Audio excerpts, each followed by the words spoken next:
बुद्ध पूर्णिमा पर मां गंगा के आंचल में भारी संख्या में श्रद्धालु आस्था की डुबकी लगाने के लिए उमड़ पड़े हैं। हर हर गंगे की जयकारा और साथ ही संग श्रद्धालुओं ने गोता लगाकर घाट किनारे पर विराजमान पुरोहितों को दान दक्षिणा देकर पूर्ण लाभ भी कमाया। उधर गंगा पुल पर डग्गामार बस गाड़ियां भी लंबे कतार में दिखाई दी। इसके बाद काफी संख्या में लोग परेशान हुए। तीर्थनगरी ब्रजघाट में गढ़ के कच्चा घाट और साथ ही अमरोहा के ब्रजघाट चौकी के किनारे काफी लोग बड़ी संख्या में पहुंचे और इस दौरान दिल्ली, हरियाणा, पंजाब, राजस्थान के अलावा नोएडा और गाजियाबाद और मुरादाबाद मंडल में काफी संख्या में श्रद्धालु स्नान के लिए पहुंचे। श्रद्धालुओं की भारी संख्या में आवागमन को देखते हुए पुलिस प्रशासन पूरी तरह से सतर्क है, क्योंकि भारत पाक के बीच तनावपूर्ण माहौल होने के बाद से धार्मिक स्थानों पर निगरानी की जा रही है।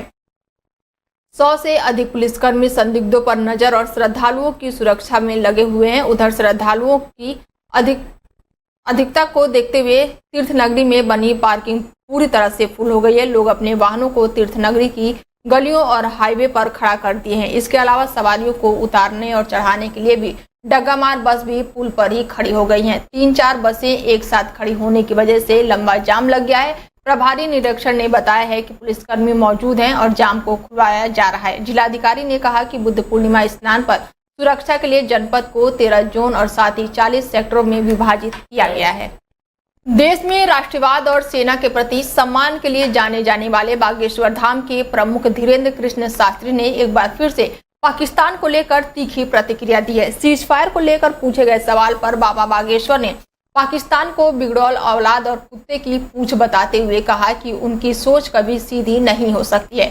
दरअसल छतरपुर में एक कार्यक्रम के दौरान मीडिया से बातचीत करते हुए उन्होंने पाकिस्तान के उस जश्न पर कटाक्ष किया है जो जीत के नाम पर वो मना रहे हैं। धीरेन्द्र शास्त्री ने कहा कि बिना युद्ध के कोई भी जीत हार नहीं होती है। हमारी सेना तो अभी युद्ध में उतरी ही नहीं, फिर वो किस बात का जश्न मना रहे हैं। जब उनके हर इलाके में बम फट रहे थे तब हम 2 दिन पहले मिनी दिवाली मना रहे थे, क्योंकि उन्होंने ये नहीं देखा। बाबा बागेश्वर ने देश की सुरक्षा को लेकर भी एक बड़ा सुझाव दिया है। उन्होंने कहा कि हर गांव में सेना के ट्रेनिंग सेंटर खोले जाने चाहिए, ताकि जब भी जरूरत हो गांव-गांव के बच्चे और युवा देश की सुरक्षा में योगदान दे सके। कार्यक्रम के दौरान बाबा बागेश्वर ने ऑपरेशन सिंदूर की नायिका कर्नल सैफी कुरैशी की भी जमकर तारीफ की है। उन्होंने कहा कि बुंदेलखंड की धरती नौगांव से जुड़ी सोफिया कुरैशी पर हमें गर्व है। जिस साहस और नेतृत्व के साथ उन्होंने ऑपरेशन सिंदूर को लीड किया है वो महारानी लक्ष्मीबाई की याद दिलाता है। सोफिया कुरैशी की तारीफ करते हुए बाबा बागेश्वर के नाम से मशहूर धीरेन्द्र शास्त्री ने कहा कि देश की बेटियां जब राष्ट्र के लिए खड़ी होती हैं तो दुश्मन को मुंह की खानी पड़ती है। पंडित धीरेन्द्र शास्त्री ने प्रधानमंत्री नरेंद्र मोदी को भी सलाह दी है। उन्होंने कहा कि पाकिस्तान को सबक सिखाने का यही समय है। यह समय बहुत ही अच्छा है। उन्होंने कहा कि पाकिस्तान बिगड़ौला औलाद है और ये कभी नहीं सुधरेगा।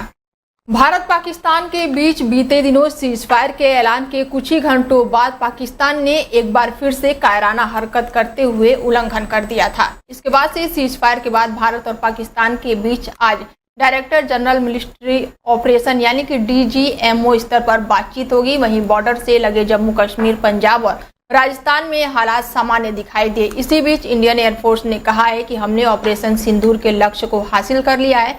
ऑपरेशन अभी जारी है और इससे पहले भारतीय सेना ने रविवार को प्रेस कॉन्फ्रेंस कर ऑपरेशन सिंदूर, इसके प्रभाव और परिणामों पर जानकारी दी। अधिकारियों ने जानकारी देते हुए बताया कि 7 मई से 10 मई के बीच LOC पर जवाबी कार्रवाई में पाकिस्तानी सेना के 35 से 40 अफसर मारे गए हैं। उन्होंने कहा कि कार्रवाई में 100 से अधिक आतंकवादी मारे गए हैं। पाकिस्तान में 11 हवाई ठिकाने नष्ट किए गए हैं। प्रेस कॉन्फ्रेंस के दौरान हमले से पहले और बाद में कुछ आतंकी शिविरों को भी हवाई तस्वीरें भी बड़े स्क्रीन पर दिखाई गई। भारत और पाकिस्तान के बीच तत्काल प्रभाव से जमीन, हवा और समुद्र में सभी सैन्य कार्रवाई रोकने पर बनी सहमति के एक दिन बाद यह ब्रीफिंग हुई और ये सहमति 4 दिन तक सीमा पार से ड्रोन और मिसाइल हमलों के बाद बनी।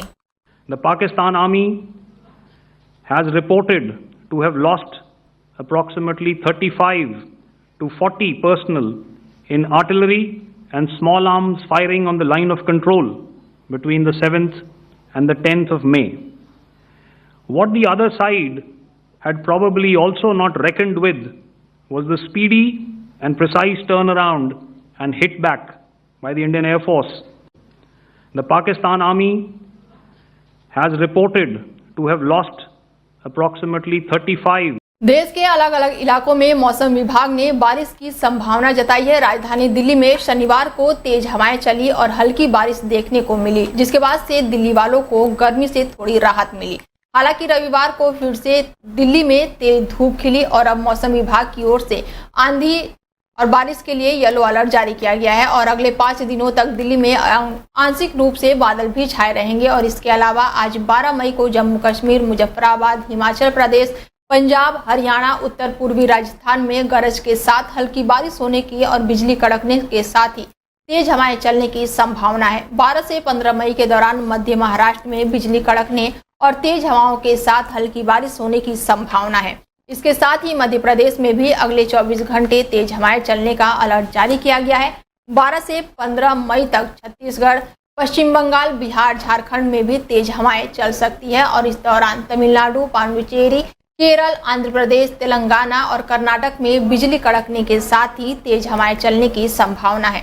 13 से 15 मई को आंध्र प्रदेश, तेलंगाना में तेज हवाएं चलने की संभावना है और 15 मई को कर्नाटक में तेज बारिश होने का अलर्ट मौसम विभाग की ओर से जारी किया गया है। वहीं बिहार के मौसम की अगर बात की जाए तो बिहार में अधिकतम तापमान 40 से 43 डिग्री सेल्सियस के बीच रह सकता है।